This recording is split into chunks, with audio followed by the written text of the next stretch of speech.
예도입니다. 존재의 숲에 있습니다.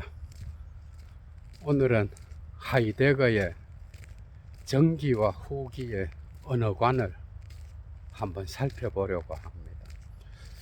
많은 사람들이 하이데거의 사유에서 이 언어 철학을 만날 때 어려워하는 그 당혹스러움은 정말로 다양한 방식으로 나타나죠. 그죠? 이 하이데거의 언어관을 이해하게 되었을 때 특히 후기 하이데거의 다양한 사유의 길이 함께 이해되고요. 특히 가다머, 릿게르로 이어지는 철학적 해석학, 데리다의 독특한 해체론 안에서 드러나는 하이데거 사유의 어떤 다시 읽기, 그리고 블랑쇼의 작품 세계 안에서 곳곳에서 녹아들어 있는 하이데거 사유. 문학의 공간에서 예를 하나 들면은 시인이나 문인들이 글을 쓸 때, 그죠? 그의 주체가 살아 있어서 주체가 글을 쓰는 것 같지만 사실은 그는 중성이 되어야 글을 쓸 수가 있어요. 글이 글을 쓸 때가 되어야 비로소 시인은 글쓰기로 들어갈 수 있다라고 하는 거예요. 밤의 존재론을 통과해야 된다라고 하는 거예요. 주체는 죽고 비로소 글이 글을 쓸 때 그는 자기 작품의 세계와 열린 공간 안에서 또 다른 나가 되어서, 그죠? 거기에서 글쓰기와 만나게 된다는 것. 이런 것, 이런 사유들 역시도 하이데거의 사유가 녹아들어 있는. 그래서 하이데거의 언어관을 이해한다는 것. 이것은 오늘날의 철학에도 정말 중요한 거겠죠. 그죠? 강의를 들으시고 도움받으신 애청자분들 가운데 여건이 되시는 분은 사막의 철학을 후원해 주시면 감사하겠습니다. 하이데거에게 있어서 언어란 무엇인가? 정말 쉽지 않죠. 그죠? 우리는 언어 하면은 바로 기호 체계를 떠올립니다. 이것은 서양 철학에서도 이미 아리스토텔레스가 해석에 관하여서 이 기호 체계의 문제를 언급합니다. 이미 거기에서도 기호, 문자의 물질성, 벌써 데리다 생각나죠. 그죠? 이것은 소리 이미지를 통하여 영혼 속에 있는 사물 자체를 직접 가리킨다라고 하는 거. 소시르의 혁명은 이걸 뒤집어서 영혼이 언어를 사용함으로써, 기호를 사용함으로써 의미를 부여하는 게 아니다라고 하는 거. 언어의 의미는 기호의 차이에서, 기호들 간의 차이에서 발생한다라고 하는 거예요. 소시르의 혁명이죠. 그죠? 주체가 그냥 붕괴돼 버리는 거야, 여기서도. 그러니까 아리스토텔레스의 기호 체계에서 문자나 기호의 물질성이 어떻게 인간의 사용을 통하여 정신화되는가? 여기에 이미 지성과 감각이, 그죠? 대립되잖아. 그죠? 그래서 언어는 모두가 다 은유인 거야. 인간은 인간 중심적으로 어떤 사물의 이름을 지정하잖아. 그죠? 나무, 숲, 나비, 개울, 물고기,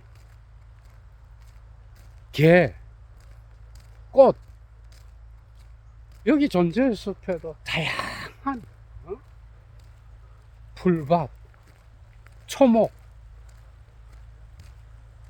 별 이름을 다 갖다 붙일 수가 있는데 그것은 인간 중심적으로 이미 해석된 거야. 그죠?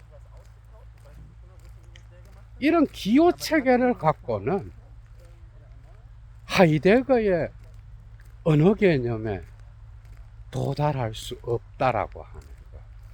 이것은 언어로의 도상에서 마지막 논문인 언어에 이르는 길에서도 하이데거는 말하죠. 그죠? 이런 은유라든지 기호의 체계 이런 것을 갖고는 자기 자신의 언어에 이르는 길에 도달할 수 없다 그럽니다. 그럼 하이데거한테서 언어는 무엇인가?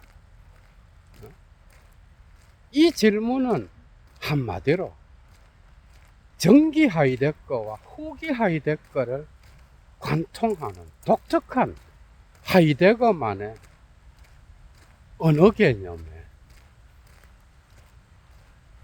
천착해야 이해할 수 있다라고 합니다. 그래서 그러면 어떻게 올바른 언어 개념을 형성할 수 있겠는가? 숲길의 예술 작품의 근원에서 이미 하이데거는 언어의 올바른 개념을 우리는 필요로 한다 그러죠. 그죠? 그러니까 하이데거한테서 언어에는 본래적 언어와 비본래적 언어가 있는 거야. 이것만 알아도 상당히 많은 부분이 뚫립니다. 초기 하이데거, 전기 하이데거한테 있어서 언어는 비본래적 언어와 본래적 언어로 나누어져. 거기서도 이미 비본래적 언어는 잡담입니다. 우리가 존재의 개방성을 망각하고 우리의 삶에 그건 역시도 어떻게 보면 세인의 세계지만은 오늘날의 인간에게 있어서 과학기술 문명과 자본주의의 물질성에만 몰입하는 그런 인간의 모습이겠죠. 그죠? 그래서 그런 인간은 잡담에 빠져서 늘 새로운 것을 쫓아다니지만은 자기 자신에 대한 존재는 망각하고 후기 하이데거로 가게 되면은 이러한 잡담의 개념, 게레데가 과학기술 문명의 언어, 정보의 언어, 계산하는 언어 이런 것이겠죠. 그죠? 이런 것은 존재의 개방성과는 아무런 관계가 없는 거예요. 그럼 본래적 언어는 뭐냐? 본래적 언어는 자기 자신의 존재 가능을, 그죠? 향하여 기획투사하면서 앞질러 달려가는 결단을 통하여 자기의 본래적 실존을 발견하는 그런 양심의 소리, 타자와의 관계 안에서, 공동체 안에서 비로소 인간의 인간됨의 목소리가 드러나는 그런 소리겠지. 그래서 침묵은 단순히 할 말이 없는 게 아니라 들음을 통하여 말의 꽉 참을 견뎌내는 거예요. 할 말이 없어서 침묵하는 게 아니에요. 그래서 들음은 말함보다도 훨씬 더 존재론적으로 앞서 있는 그리고 후기 하이데거한테 서로 가면은 이 세계와 존재를 연결해 주면서 인간의 본래적 실존을 드러내는 그러한 탈존의 세계 안에서, 그죠? 시인들의 시집기, 이게 본래적 언어와 관계되어 있겠죠, 그죠? 벌써 여기까지 들은 사람은 하이데거한테서 언어는 그냥 모든 게 다 언어가 아니구나, 모든 게 다 언어일 수도 있지만은 하이데거가 말하려고 하는 것은 인간이 언어와 맺고 있는 관계는 단지 기호 관계로 환원될 수 없다라는 말을 하고 있는 거예요. 단순히 기호 관계가 아니라 그것을 넘어서서 세계 자체의 언어, 자연 자체의 언어, 그리고 이 세계와 자연과 신과 인간, 동물, 식물, 이 모든 것들이 함께 어우러져서 뛰어놓은 그러한 존재의 빛. 그래서 하이데거의 관심은 역시 존재로 가 있는 거예요. 후기 하이데거가 말하는 이런 말이 있어요. 인간이 말한다가 아니라 디 슈프라하 슈프리히트, 언어가 말한다 라는 말이 있어. 아니, 인간이 언어를 말하는 거지 언어가 말한다? 그러니까 지금까지의 강의를 듣고 나니까 이해가 되죠, 그죠? 언어가 말한다. 심지어 그 언어는 저 물소리, 자연의 소리, 침묵 속에서 들려오는 모든 존재자들의 소리, 거기에서 숙연한 자세로 나 역시도 이 세계의 다양한 존재자들의 존재에 지속되어 있구나라는 것을 깨닫는 것. 이런 게 이제 하이데거의 관심인 거예요. 그러면 하이데거한테서 존재가 뭐냐? 아니면 언어의 역할은 뭐냐? 언어는 바로 존재와 관계되어 있는 거예요. 언어는 존재자들을 개방성애로 데리고 옵니다. 하이데거한테서. 그리고 존재자들이 자기 자신의 존재를 계시하는 방식을 형성해. 그러나 언어가 존재자들의 존재를 창조하는 것은 아니야. 이 점에서 신의 언어와는 다른 거예요. 하이데거가 신학과 달리 가는 게 이런 부분인 거예요. 하이데거가 말하는 그 언어는 존재자들을 개방성으로 데리고 오면서 존재자들을 보여주고 존재자들이 자기 자신을 보여주는 방식을 형성하면서 그 곁에 침묵하면서 있을 때 들려오는 뭔가 뚜껑이 열려지는 게 있죠, 그죠? 그런 언어를 말하는 거예요. 그래서 요한복음 1장에 나타나는, 그죠? 태초에 말이 있었다. 이 말은 신과 함께 있었고 그것은 곧 신과 같은 거다. 신이다, 이 말이에요. 이런 말에서 이 말이 하이데거가 말하려고 하는 하이데거의 언어 개념을 이해하는 데 있어서는 어느 정도 도움이 되지만은 신은 말을 통하여 존재자들의 존재를 창조해 버리잖아. 하이데거는 그렇게 말하지 않아. 존재자들의 존재를 창조하는 게 아니라 그것은 언제나 이미 거기에 있는 거예요.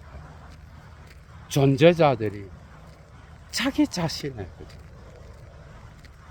존재를 자기 방식대로 있는 그대로 드러내는, 거기에 언어의 역할이 있는 거예요. 개방성애로 데려오는 거예요. 언어가 말한다는 거예요.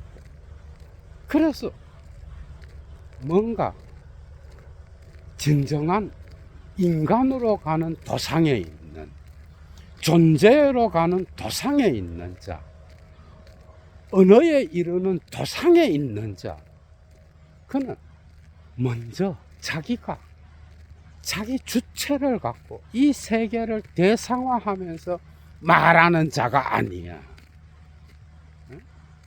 그런 자가 아니라 그는 먼저 이 세계의 존재자들이 말하는 소리를 듣는 자예요.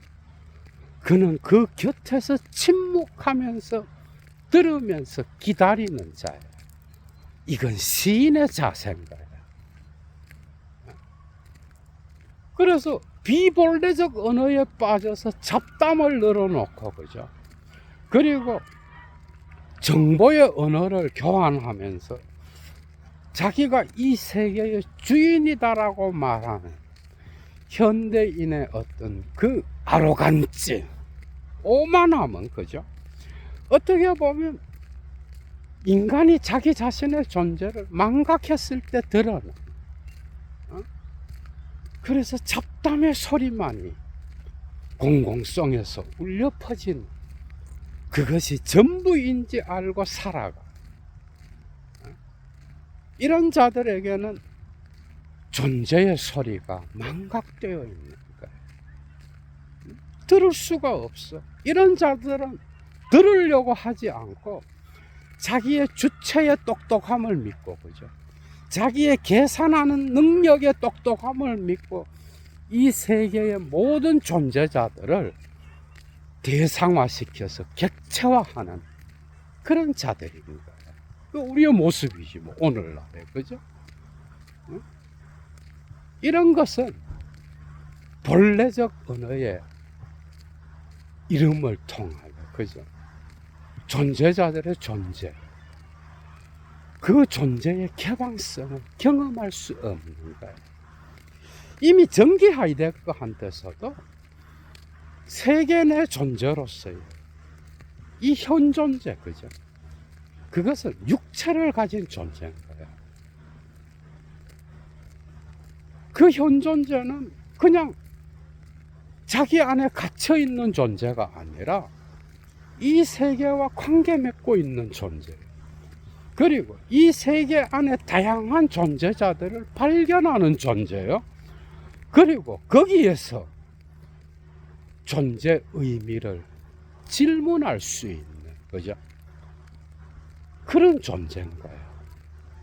이 점에서 존재 의미의 질문을 던질 수 있는 자라는 것, 그것이 바로 현존재의 빼어난 탁월한 존재론적 우위죠, 그죠? 하이데거한테서 이런 것들은 후기 하이데거로 가면서, 그죠?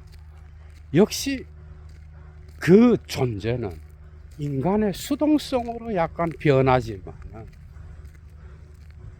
그 관계 안에서 존재의 의미를 밝히 드러내는 그 장소에 접근해 들어가는, 그래서 세계 개방성과 존재자들의 존재의 개방성을 통하여 거기에서 존재의 소리를 듣는, 이런 것들이 바로 하이데거가 말하는 언어 개념일 거예요. 1차적 언어 개념이 바로 존재의 개방성인 거예요. 그래서 후기 하이데거가 말하는 다양한, 그죠? 은유들을 한번 봅시다. 인문주의 편지에서 나타나는 슈프라 이스트 다스 하우스 데스 자인스, 언어는 존재의 집이다. In ear을 behouse, won't their mention. 인간은 그 언어의 숙소에서, 집에서 살아간다. 이런 거. 그리고 언어의 도상에서의 나타나는 슈프라하 이스트 디블루머 데스 문데스. 언어는 입의 꽃이다. 이거 뭐. 그리고 디 슈프라하 슈프리히트. 언어가 말한다. 인간이 말하는 게 아니라 이제 상당히 많이 들어오죠. 그죠?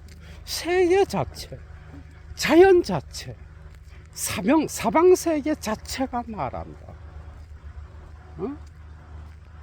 그래서 이 말을 들을 때 존재의 개방성이 열려지는 거야. 다양한 존재자들을 존재의 빈토로 데리고 오고, 그죠? 그 존재자들을 보여주고, 그 존재자들이 자기 자신을 그 자체로 보여줄 때까지 기다린다라고 하는 거예요. 이게 가장 많이 하이데거의 언어관을 지배하는 거예요. 그러나 하이데거는 이런 은유를 사용하면서도, 그죠? 결국 이 은유는 자기 자신의 언어 철학을 이해하는 데 방해가 된다 그래요. 이 은유는 결국 기호 체계로 소급되고, 그죠? 전통 형이상학과 관계되어 있는 거예요. 이런 관점에서 포스트 모더니즘에서 탁월한 분석을 수행하는 게 폴 리케르 살아있는 은유. 얘도 이미 강의를 했죠, 그죠? 그리고 자크 데리다 철학의 여백에 나오는 백색신화, 거기에도 나타나. 모든 철학에는 은유가 포함되어 있다. 이제 하이데거를 비판하겠죠, 그죠? 하이데거 역시 은유를 벗어나는 지점, 존재 자체가 자기를 계시하는 그 지점, 그걸 말하는데, 그 역시도 은유를 통해서만 거기에 도달하고 있다. 뭐 이런 거야. 이 두 작품이 아주 탁월하죠. 그 다음에 자크 데리다가 비교적 후기죠, 그죠? 1987년에 출간한 푸시쉐, 정신, 영혼, 부제로는 타자의 개입, 이런 부제가 붙어 있어. 그 작품도 이런 것들을 다뤄. 하이데거의 사유를 비판적으로 고찰하는 거예요. 물론 리케르의 살아있는 은유나 그 다음에 데리다의 백색신화, 하이데거만 다루는 게 아니야. 플라톤, 아리스토텔레스를 거쳐서, 그죠? 이 서구 형이상학이 갖고 있는 맹점이 무엇이며, 모든 철학자들이 은유를 사용하면서 은유를 제압하는 이유가 뭘까? 폴 리케르는 은유는 살아있는 생명력을 표현하는 모든 텍스트를 이끌고 가는, 그죠? 어떤 엔진과 같은 거야. 그래서 은유는 살아있는 삶에 직접 막 맞닿아 있는 거라 그래. 상당히 창조적인 해석이죠, 그죠? 이런 것들을 통하여 하이데거 사유를 조금 더 깊이 있게 볼 수 있는 거예요. 그러니까 하이데거가 말하는 언어관에서 존재의 소리, 본래적 언어의 어떤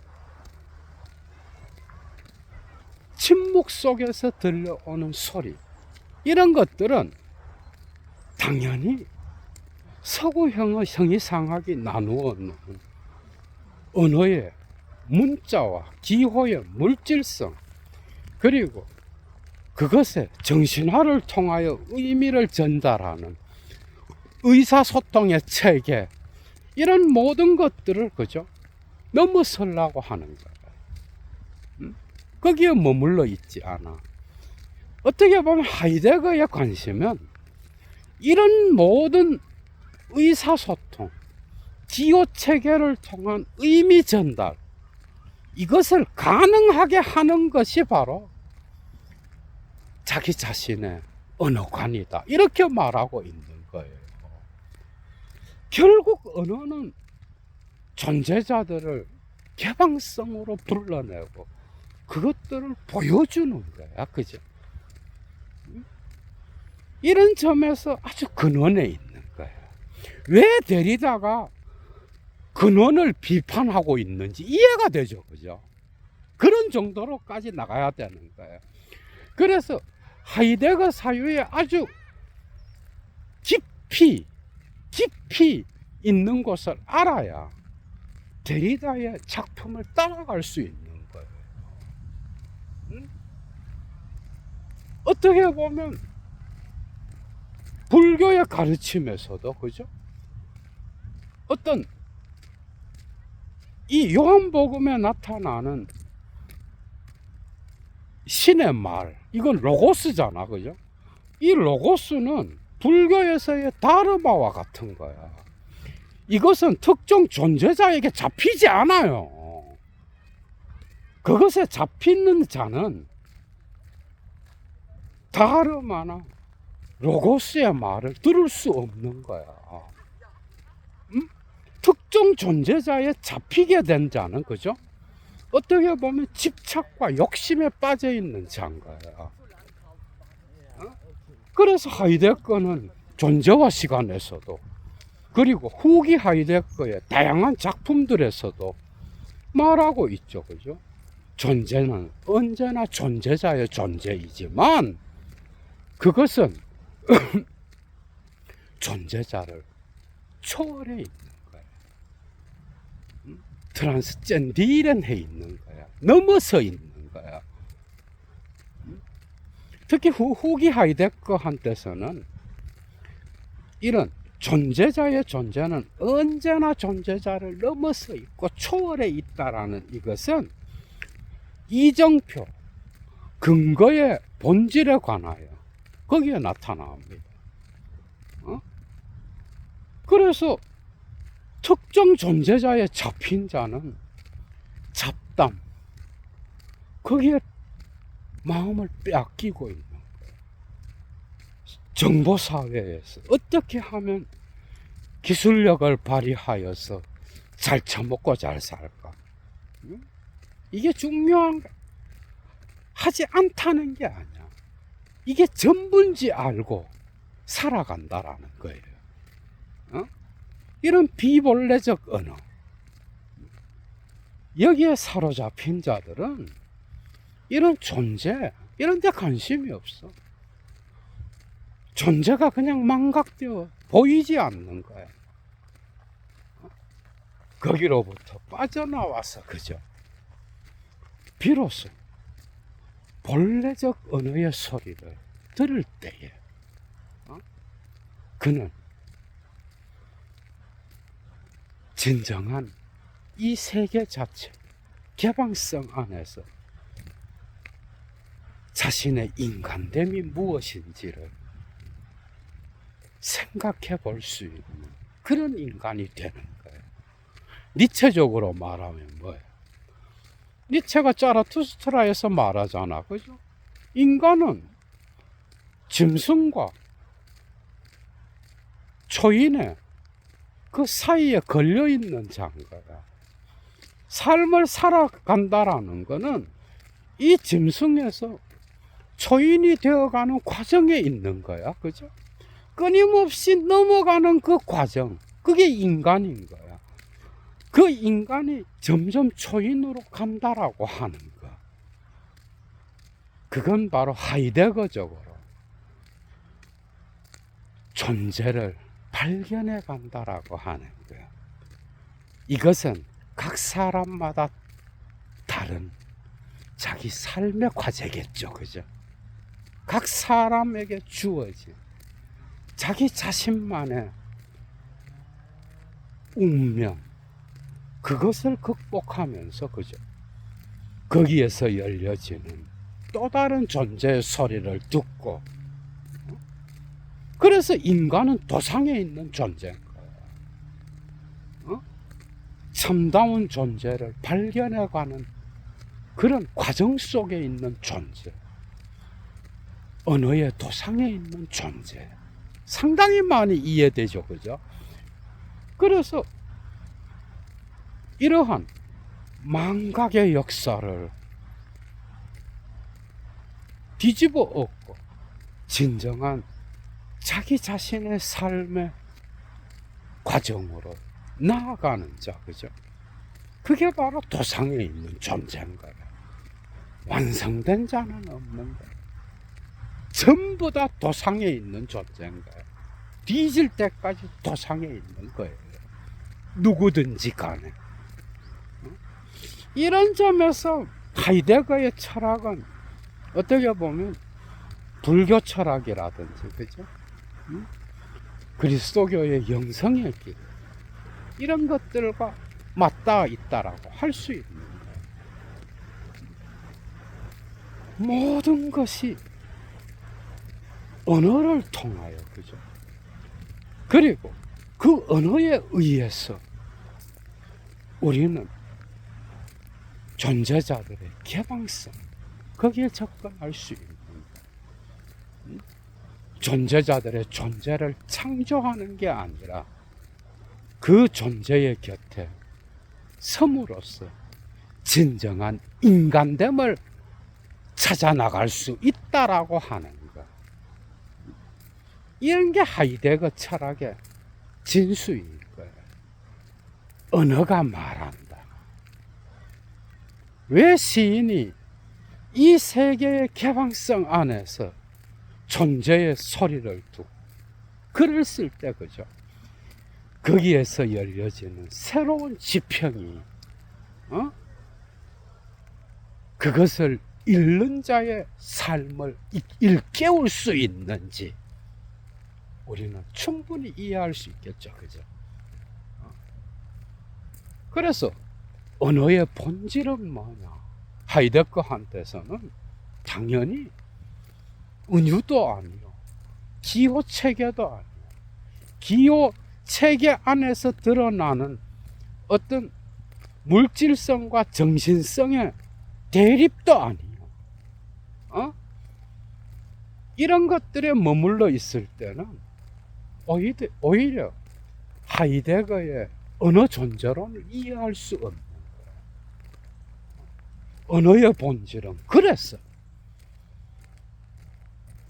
언어로의 도상에서 언어의 본질이라는 논문에서 말하잖아. 언어의 본질은 결코 우리가 사용하는 말로 그것을 붙잡을 수 없다. 그것은 존재로 우리를 데리고 가는, 존재자들이 자기 자신을 보여주는 방식을 형성하는, 그리고 그것을 통하여 인간의 자기 이해를 일깨우는, 그 자기 이해가 진정한 나됨이 무엇인가? 나는 누구인가? 일평성의 화두죠. 그죠? 내가 되어간다라는 건 뭔가? 그것은 고정된 나가 아니라, 그죠? 끊임없이 삶의 과정 안에서 열려진 개방성 안에서 성숙해가는 그러한 인간, 그것이 바로 하이데거의 운털백스, 도상에서 라고 하는 개념입니다. 진정한 언어에 이르는 길, 그죠? 비본래적 언어가 아니라 그것은 바로 진정한 인간이 되는 길, 참다운 인간이 되어가는 길, 거기에서 드러나는 존재의 소리를 들을 수 있는 귀, 듣는 능력, 여기에는 기호체계에서 들려지는 물질성과 정신성의 이원론이 하나의 통일성으로 들려지는 거야. 응? 데리다 같은 사람은 물론 이걸 비판하겠지만, 그러니까 데리다의 비판은 그죠? 뭔가 하면은 이러한 하이데거의 진정한 존재의 발견으로서, 세계 개방성으로서 근원으로 가는 그 길에서 그 역시도 은유를 사용하고 있다라고 하는 거예요. 모든 철학자들이 음성, 영혼의 목소리보다 문자를 하녀 취급했지만은 그들 역시 문자를 통해서만 철학을 전달할 수 있었다라고 하는 거. 이러한 데리다의 사고는 또 우리가 볼 수 있는 지점이 또 있죠, 그죠? 뭔가를 깨닫게 해주는. 그러나 하이데거의 관심은 저쪽 너머에 있는 거예요. 언어와 실제가 갈라지는 지점. 그것이 본래적 언어인 거예요. 그리고 그래서 언어가 실제를 규정하는 그 지점, 그것을 뒤집어서 그 갈라진 그 원 지점, 실제 자체에 이르려고 하는 그 지점을 찾아 나가는 거예요. 이 점에서 하이데거는 고승들과 비유될 수 있는 거예요. 그 사유가, 그죠? 상당히 많은 부분이 열렸으리라고 생각합니다. 이런 관점에서 후기 하이데거를 계속해서 읽어 나가고 사유해 나가시면 많은 부분들이, 예도 TV에도 많은 훌륭한 문학을 하시는 분, 시인님들, 이런 분들이 많은데요. 그 점에서 하이데거는 사유와 시집기를 연결시키고 있다라고 하는 거. 재미있었죠, 그죠? 얘도 물러갑니다. 주스!